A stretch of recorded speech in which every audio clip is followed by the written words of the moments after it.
అదే RTV app వార్తల్ని క్షణాల్లో చదివే అవకాశం ఉంటుంది. ఒక న్యూస్ పేపర్, ఒక టెలివిజన్ ఛానల్ మీ చేతుల్లో ఎప్పుడూ ఉంటాయి. వరంగల్ పార్లమెంటు ఎన్నికలకు సంబంధించి విస్తృత ప్రచారంతో ముందుకెళ్తున్నారు కడియం కావ్య, అలాగే కడియం శ్రీయర్తో పాటు వరంగల్ జిల్లాలో ఉన్నటువంటి కాంగ్రెస్ కార్యకర్తలు ఎంతో ఉత్సాహంతో ముందుకు జరుగుతున్నారు.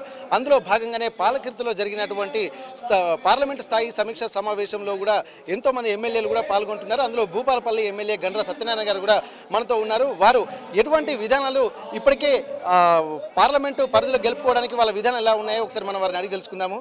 సార్ చెప్పండి సార్, ఇప్పటి వరకు తెలంగాణ వ్యాప్తంగా కాంగ్రెస్ జోష్ కొనసాగుతుంది. వరంగల్ పరిస్థితి కూడా చూసినట్లయితే ఖచ్చితంగా ఈసారి వరంగల్ పార్లమెంటు స్థానం గెలుచుకున్నటువంటి పరిస్థితులు అందరూ ఉత్సాహాలు కనిపిస్తున్నాయి. ఆ పరిస్థితులు ఎలా ఉన్నాయి, మీకేమనిపిస్తుంది, ఎలాంటి విధానాలతో మీరు ముందుకెళ్తున్నారు? కాంగ్రెస్ పార్టీ దేశానికి స్వతంత్రం తెచ్చిన పార్టీగా నెహ్రూ కుటుంబాన్ని ఈరోజు సోనియా గాంధీ గారు కాంగ్రెస్ పార్టీ నష్టపోయిన, ఆంధ్ర రాష్ట్రంలో మునిగిన తెలిసిన ఈ తెలంగాణ ప్రజల 4 కోట్ల ఆకాంక్షను 1200 మంది బిడ్డల ప్రాణత్యాగాన్ని చూసి తెలంగాణ రాష్ట్రం ఏర్పాటు చేయడం జరిగింది.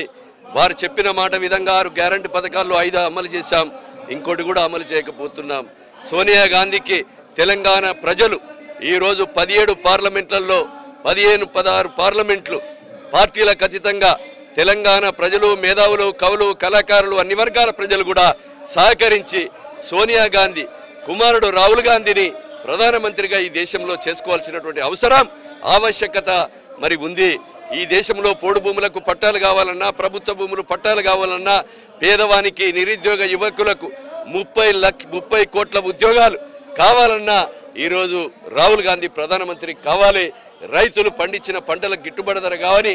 ఈరోజు పోడు భూములకు పట్టాలు ఇచ్చి హక్కులు కల్పించడంలో కానీ ఈరోజు 5 పథకాలు, ఈరోజు మహిళలకు చట్టసభలలో 50% రిజర్వేషన్ కావాలన్నా ఈరోజు రాహుల్ గాంధీకి పార్లమెంట్ ఎన్నికల్లో తెలంగాణ ప్రజలు, తెలంగాణ ఇచ్చినటువంటి తల్లి సోనియమ్మ రుణం తీర్చుకునే విధంగా వారి యొక్క నెహ్రూ కుటుంబానికి అండగా తెలంగాణ ప్రజలు నిలబడవలసిన అవసరం ఎంతైనా ఉందని సందర్భంగా తెలియజేస్తూ వరంగల్ పార్లమెంటును అత్యధిక మెజార్టీతో సుమారు 4 లక్షల మెజార్టీతో గెలిపించడం ఖాయం.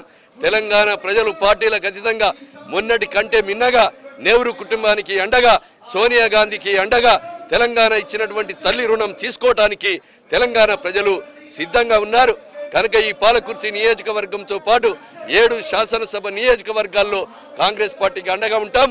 బీజేపీ పార్టీ మొత్తం కూడా కార్మికులను హక్కులను కాలరాయడం, రైతుల హక్కులను కాలరాయడం, ఈరోజు ప్రజాస్వామ్య విలువలను కాపాడలేక నిరుద్యోగ యువతకు ఇచ్చిన మాట సంవత్సరానికి 2 కోట్ల ఉద్యోగాలు, 20 కోట్ల ఉద్యోగాలు వస్తాయని ఇవ్వలేక రైతులను 760 మందిని పొట్టన పెట్టుకొని ఈరోజు రైతుల రక్తం దాగే రాక్షస ప్రభుత్వం, రాబందుల ప్రభుత్వానికి ఈ ఓట్ల ద్వారా తెలంగాణ ప్రజలు బుద్ధి చెప్పడానికి సిద్ధంగా ఉన్నారు. ఓకే, ఇప్పుడు తెలంగాణ వ్యాప్తంగా ఒక కాంగ్రెస్ ప్రపంచం కొనసాగుతుంది. ఎందుకంటే అధికారంలోకి వచ్చింది చాలా రోజుల తర్వాత, గత 10 ఏళ్ల తర్వాత.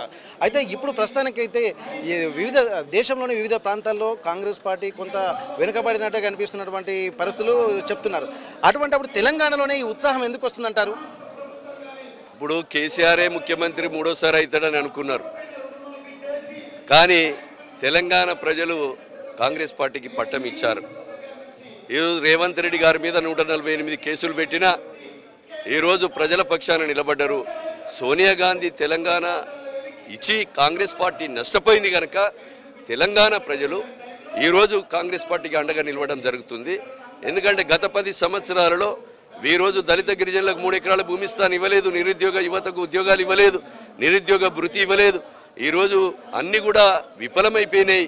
ఈరోజు బీఆర్ఎస్ వల్ల అవినీతి పెరిగిపోయింది, దోపిడీ పెరిగిపోయింది, రైతుల పేద ప్రజల రక్తం దాగడమే తప్ప ఈరోజు ఎక్కడ కూడా ప్రజల పక్షాన నిలబడలేదు. దాని బీజేపీ కూడా అదే కోణములో ఈరోజు డ్రెస్సులు 50 లక్షల డ్రెస్సులు, 1 కోటి రూపాయల డ్రెస్సులు, బూట్లు వేసుకొని విదేశాల్లో తిరగడం తప్ప నిరుద్యోగ యువతకు కానీ రైతాంగానికి కానీ అండగా నిలవలేదు. కాంగ్రెస్ పార్టీ దేశానికి నెహ్రూ కుటుంబం 32 సంవత్సరాల నుంచి రాజీవ్ గాంధీ చనిపోయిన తర్వాత అప్పటి నుంచి ఇప్పటి వరకు కూడా ప్రధానమంత్రిగా అవకాశం వచ్చిన సోనియా గాంధీ, రాహుల్ గాంధీ తీసుకోకుండా పేద ప్రజలు ఈ భారతదేశాన్ని కాపాడుకోవాలి. వాళ్ళ మతతత్వం, కులం పేరుతో, మతాల పేరుతో, దేవుని పేరుతో ఓట్లు దండుకొని ఈరోజు వాళ్ళ యొక్క మరి లగ్జరీగా వ్యవహరించడమే జరుగుతూ ఉంది కనుక ప్రజలు గమనించారు.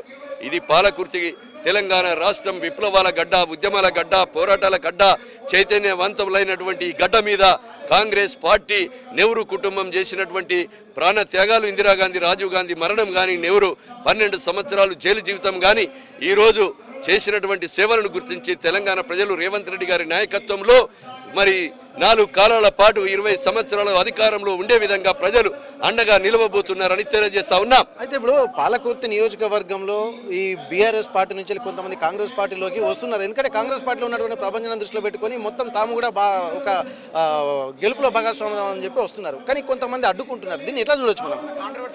ఇప్పుడు పాలకుర్తి నియోజకవర్గంలో ఈ తెలంగాణ రాష్ట్రంలో ఎక్కడ కూడా గెలిచినా ఏదైతే కార్యకర్తలు ప్రాణత్యాగం చేసి మరి మెజార్టీతో గెలిపించారో వాళ్ళకు మొదటి ప్రాధాన్యత ఉంటుంది. చేరే వాళ్ళకు కూడా మరి కాంగ్రెస్ పార్టీ వాళ్ళ యొక్క విలువలను బట్టి గుర్తించడం జరుగుతుంది. నమ్ముకున్నటువంటి కార్యకర్తలను ఎప్పుడు కూడా వమ్ము చేయది. వాళ్ళ యొక్క నమ్ముకున్నటువంటి కార్యకర్తలకు అండగా ఉంటామని తెలియజేస్తున్నాం. థ్యాంక్ యూ అన్న. ఇప్పటికీ కాంగ్రెస్ పార్టీ అధికారంలోకి వచ్చిన తర్వాత ఎంతో ఉత్సాహంగా ముందుకెళ్తున్నటువంటి ప్రస్తుత తరుణంలో ఇక్కడ ఒక అద్భుతమైనటువంటి ఒక వ్యాఖ్యానం చేశారు. ఎందుకంటే తెలంగాణ ప్రజలకు కాంగ్రెస్ తెలంగాణను ఇచ్చింది. అది దృష్టిలో పెట్టుకొని కొంతమంది నాయకులు సోనియా గాంధీని అలాగే కాంగ్రెస్ పార్టీ విధి విధానాలు మర్చిపోయినప్పటికీ కూడా అది గుర్తుపెట్టుకున్నటువంటి తెలంగాణ ప్రజలు మాత్రం కాంగ్రెస్కు మళ్ళీ అధికారం ఇచ్చి సోనియా గాంధీకి తమ ఒక కానుకగా ఇచ్చారనేటువంటి ఒక ఆలోచన, ఆశాభావాన్ని వ్యక్తం చేస్తున్నారు. ఇది రాబోయే రాజకీయాలకు అలాగే వరంగల్ పార్లమెంటు ఎన్నికల్లో కూడా గెలుపుకు ఈ ఉత్సాహం దోహదపడుతున్నటువంటి ఒక ఆశాభావాన్ని వ్యక్తం చేస్తున్నారు. పాలకుర్తి నుండి కెమెరా పర్సన్ రాజుతో వెంకటరత్నం, RTV వరంగల్. మరిన్ని వీడియోస్ కోసం ఛానల్ ని సబ్స్క్రైబ్ చేయండి. లేటెస్ట్ అప్డేట్స్ కోసం వాట్సాప్ ఛానల్ ని ఫాలో చేయండి. అండ్ లింక్ డిస్క్రిప్షన్ లో ఉంది.